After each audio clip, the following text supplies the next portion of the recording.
Doctrinal Perspective, Lesson 8.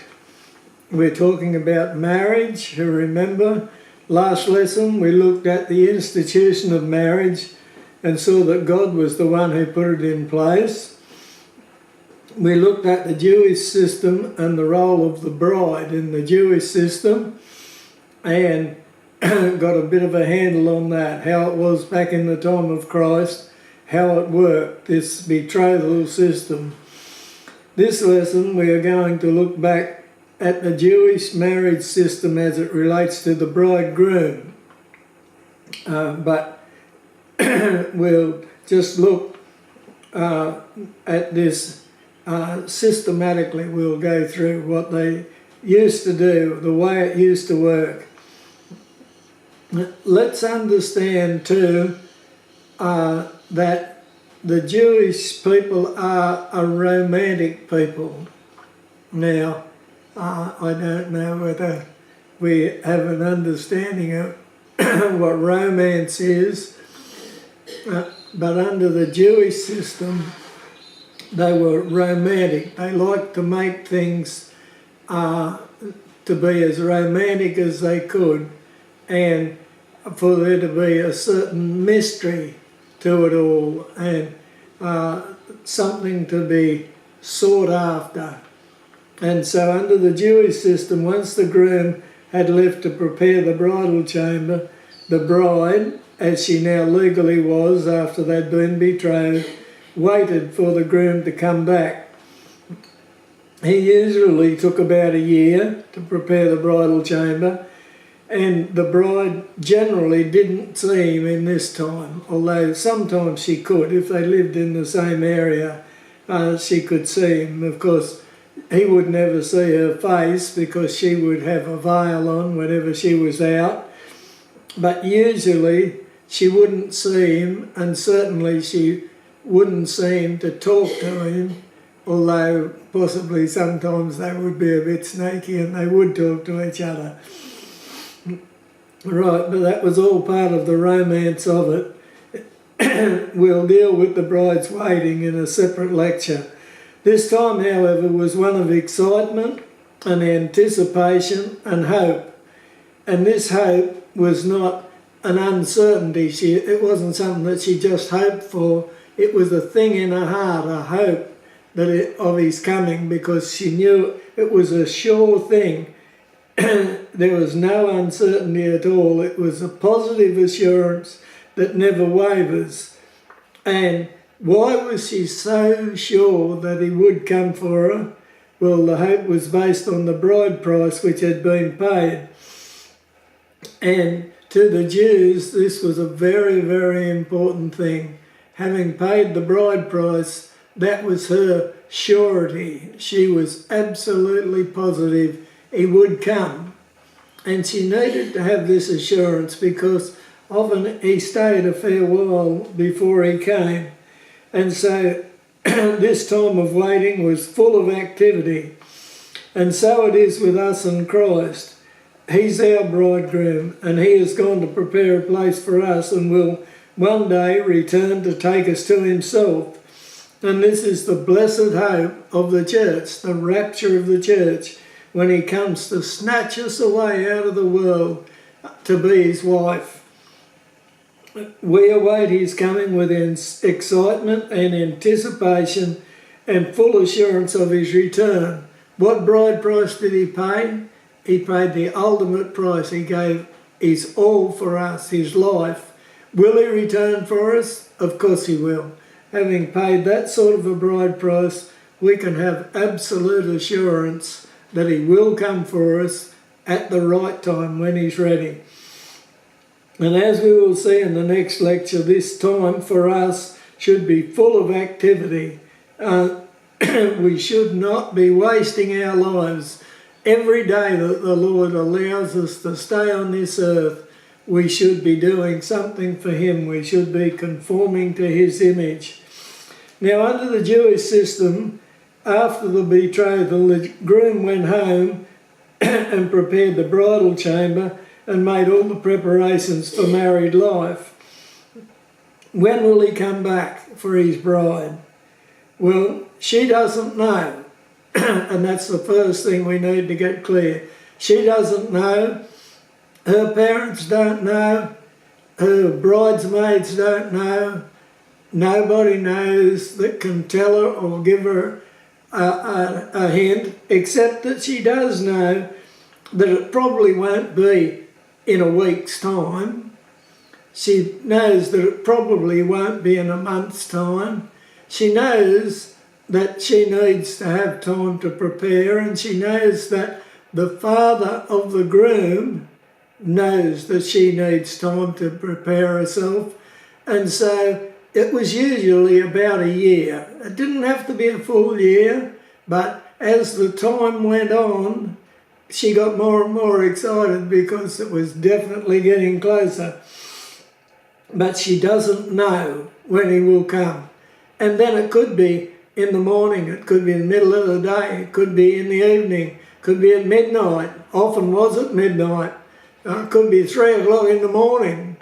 And so we'll see that she doesn't know. And not knowing causes her a certain excitement too and anticipation. But then what about the bridegroom? Well, he doesn't know either. Now that's an interesting one, isn't it? Only his father knows. It's the groom's father who has the authority in this matter. He is the one who ensures that everything that should be done before the actual marriage is done as it should be. So he knows the right time for the groom to go for his bride. From the moment the groom leaves her, the bride expects him back at any moment. His coming is imminent. It can happen at any time at all. And the girl knows that this is so. Now, she does expect that there will be a waiting time. And she does expect that she will have some time to prepare herself. But she doesn't know this for sure. And sometimes the father, in an attempt to see whether the girl really was the right girl, would decide to send his son earlier and see if he could catch her out, right? So it's usually about a year, but it didn't have to be. There was no rule that said, yeah, it's got to be a year. And so she knew that she needed to get stuck right in and start preparing herself to be a bride, to be a wife rather than a bride. And the son also knew that he had to get stuck in and build the bridal chamber and get things right. And so it is with us in Christ. He has gone to prepare a place for us, and he will come again and take us to be with himself. Now, he could come at any time. His coming is imminent. We don't know when he'll come, right?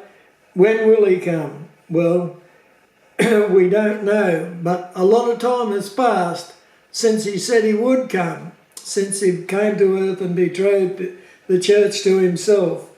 So we don't know. He doesn't know. Only his Father knows. His Father has the authority in this matter. And we see this in Matthew 24:36. Jesus himself says, but of that day, this is talking about him coming again, but of that day and hour knoweth no man, no, not the angels of heaven, but my Father only. And so we see that God the Father has the authority in this matter, and he will decide when Christ will come to snatch us away, a bride taken to be his wife. We do know, though, that it will be at the right time, because God the Father knows exactly the right time. And when he's ready, that will be the right time for Christ to come, and then Christ will come in the twinkling of an eye.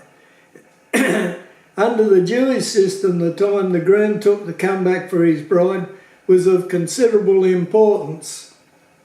If he came for her too soon, like if he came after a month, it would be felt that he hadn't prepared well enough, and so he didn't really love her. That he wanted a wife, and she was it, and he got things good enough, and yeah, he went and got her. If, on the other hand, he took too long, it was considered that his love lacked passion, that he didn't really long to be married to her, and that he was sort of putting it off, procrastinating. And people would think, well, that will be a relatively dull union. That marriage won't be really driven by love. So there was a constant tension between the passion he felt for his bride and the necessity to do things right.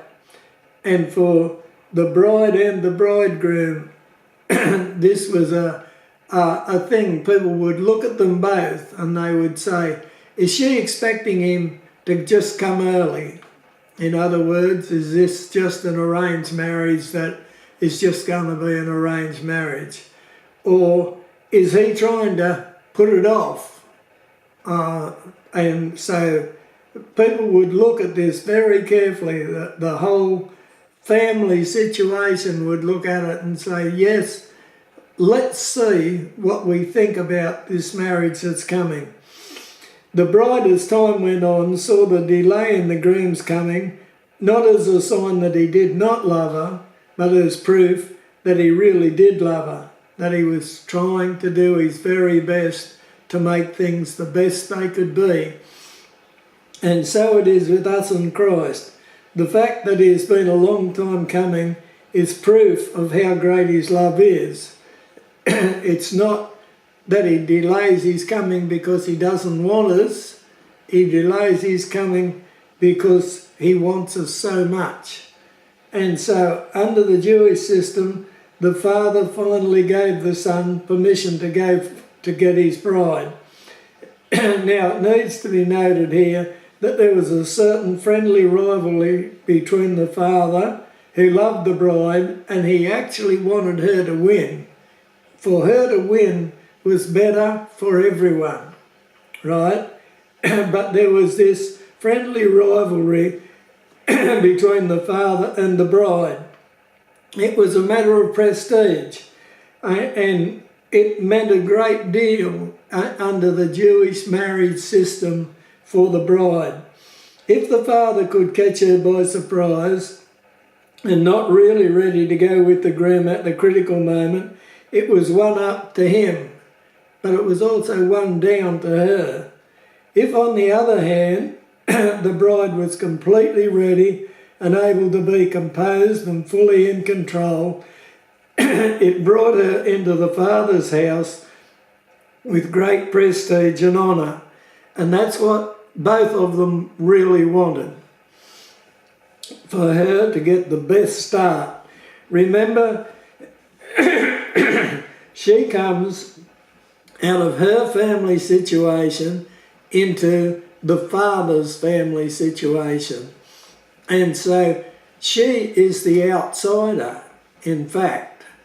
And she comes in, now she can come in ready, prepared and everything, and come in with great prestige and take her place. Or she can come in not really ready and constantly be there on the underdog side, without the prestige and without really being able to step up to take a place.